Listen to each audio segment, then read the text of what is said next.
everyone, my name is Alexa Mahoney, and today I'm going to be telling you all about the different kinds of eating disorders.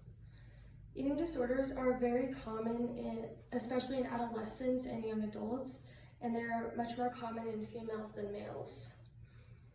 Eating disorders are so detrimental because they can severely affect your mental health and your physical health. Eating disorders are a type of mental illness, and they can also lead to other mental illnesses, such as anxiety and depression. Malnutrition and other physical health problems can also be a result of having an eating disorder. In the study of pharmacology and therapeutics, the authors state that the pharmacological treatment of patients with an eating disorder often includes medications to treat their eating disorder, mental health problems, malnutrition, and the physical health problems resulting from it. Can you see my computer?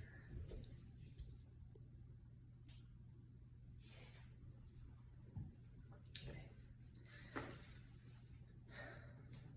So today I'll be informing you all about the different kinds of eating disorders, the signs of the different eating disorders, what causes them, and how they affect mental and physical health. The first eating disorder I'd like to talk about is anorexia nervosa, which appears much more in women than men. Anorexia is usually caused by a distorted perception of what the body should look like, and constantly comparing yourself to like the beauty standard and other human beings. When people have anorexia, they severely restrict their diets and nearly starve themselves in order to lose weight. Anorexia can cause people to view themselves as fat even when they're actually severely underweight, and they become obsessed with weighing themselves and like figuring out how much they weigh. And this just causes a vicious cycle of them just continually like starving themselves the more and more that they lose weight. The United Brain Association states that suicide is the cause of death for half of anorexia nervosa sufferers, more than the number of those with anorexia nervosa who die from starvation. 1 in 5 attempt suicide while they struggle to overcome the disorder. This quote explains how detrimental anorexia can be to mental health because it leads to depression and suicide, and it's just because people with anorexia feel like they will never meet up to the social standard of like what it means to have like the correct body.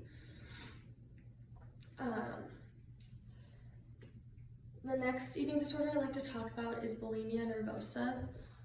Sorry, it keeps getting out of focus. Bulimia nervosa is actually very similar to anorexia. It's another eating disorder that's much more common in women due to the desire to lose weight. Bulimia is caused by binge eating mass amounts of food and then feeling very guilty about it, and then self-induced vomiting or purging the food back just because they feel like they ate too much and they feel like they're going to gain weight. It is also common for people with bulimia to struggle with depression, substance abuse, and self-harm, according to the National Alliance for Eating Disorders. I would like to now inform you about the last eating disorder, which is binge eating. Although we hear more about anorexia, binge eating is actually the most common eating disorder in the United States. Like bulimia, binge eating involves eating mass amounts of food. However, people that binge eat don't actually reject the food afterwards, such as purging or self-induced vomiting. Binge eaters actually often overeat even when they aren't hungry. And it is followed by feelings of embarrassment, guilt, disgust, and just feeling completely out of control. People with binge eating disorder experience high impulsivity even when they are not experiencing an episode. and they're also more prone to mood and anxiety disorders due to wanting to hide it from other people. Although many people with binge eating disorder are overweight or obese, this isn't always the case. According to the International Journal of Obesity, binge eating disorder seems to be highly prevalent among subjects seeking weight loss treatment.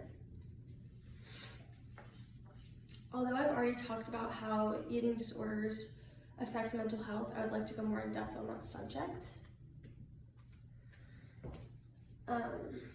When someone has an eating disorder, they are not getting the proper nutrients sent to their brain, so the brain's not getting enough nutrients to function properly. Since eating disorders are most likely to develop in adolescence, this is actually the stage where the brain is still developing. So when the brain isn't getting enough nutrients, it's going to stunt their brain growth and permanently affect them. Eating disorders are often the result or the cause of other mental illnesses, and this is called dual diagnosis. And this means a person has two or more disorders, mental health disorders, at the same time. And oftentimes this results in not knowing about the other disorder or only one of them getting treated, and this only makes the other disorder worse. And it can cause people to relapse back into their eating disorder habits or their other mental health issues. Depression, anxiety, substance abuse, OCD, and self-harm are all very common in people with eating disorders. In the past few minutes, I have explained about the different eating disorders, the three most common ones, and what defines them, and how people are mentally affected by them. I hope that you now know how common eating disorders are and what the signs are, so that if you know someone that's going through any of these signs or symptoms, they can get the proper help that they need. I also hope this information helped you understand how serious eating disorders are and how difficult they are to deal with. It is extremely important to be aware of eating disorders because the signs often go unnoticed. Thank you so much for listening to me today.